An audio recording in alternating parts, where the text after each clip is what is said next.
Make this the best Lent ever.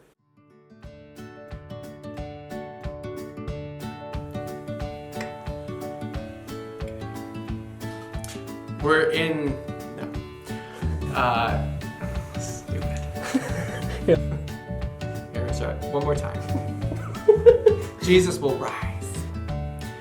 So it's a beautiful day in Farmington. The sun is shining and the temperatures are rising, and it's a good indication to us that springtime is on the way. And with springtime on the way, it means that in the church we're preparing for the season of Lent. And actually the word Lent comes from an old word which means springtime, right? So springtime is the season of new life. Easter comes in the springtime when we celebrate Jesus rising from the dead and giving us new life through him because of his death and resurrection. So Lent is just about 2 weeks away for us. And here at Our Lady of Sorrows, we want this to be the best Lent ever for all of us. And so we take this time over these next 2 weeks to really think and pray about what it is that God is calling us to do during this Lenten season. We shouldn't, walk into the church on Ash Wednesday and say, I wonder what I should do this Lent. No, we should be prepared because God wants a deep and abiding relationship with us, and he wants to do great things in us and through us throughout these 40 days. So let's start now. Let's start thinking and praying now. And here's a few tips for you. So during the Lenten season, we always think about giving something up, right? Because it's in our self-denial that we know that the Lord calls us closer to him. So when you're thinking and praying about giving something up, you should give something up that will really be a challenge for you. But at the same time, it shouldn't be something that you as a Christian shouldn't already be doing. So here's an example. I was talking with a friend last week and he said, Father, this Lent I'm going to give up swearing.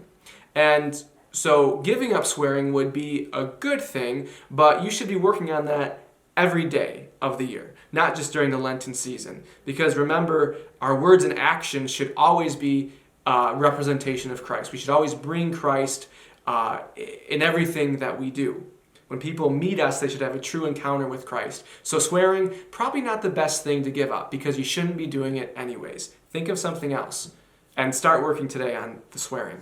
Second, Lent is not about dieting. You shouldn't, hope and pray that on the other side of these 40 days, you're going to be able to fit into those skinny jeans. It's just not about dieting.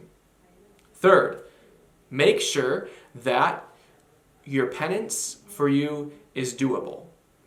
So like if giving up coffee, is going to give you a headache every day and you're not going to be able to function, probably not the best thing to give up. So your penance should be doable, but also we go out of our way to do extra things during Lent. So some extra time of prayer, or maybe that means attending daily Mass one day, Monday to Friday. But also doing that, you have to make sure that those things are doable as well. So if you devote yourself to some extra prayer, if you're a mother of 5 who works full-time, it's probably not a good thing to say that I'm going to pray 3 rosaries a day. Just not practical. These things should be prayers and actions that are practical and are doable for us. And that also at the same time stretch us a little bit, right? Finally, we should be depriving ourselves of something. We shouldn't just be going out of our way to do something extra. That's good, we should be doing that, but that has to be paired with some depriving of ourselves of some good. So say if you really like Doritos, not eating those Doritos when that craving comes, that's a physical way that we can, in some way, unite that longing, that craving for something good, some kind of food, to our hunger for God. We can put, a real face on that hunger. That, I am craving these Doritos, but that at the same time helps me to recognize that I also long for the Lord. Make this the best Lent ever, because God is so in love with you, and on the other side of these 40 days, he wants that love to be known. He wants that love to be felt in a deeper way that maybe you're not experiencing right now. God wants to do great things in us. Hope you have a blessed Lent.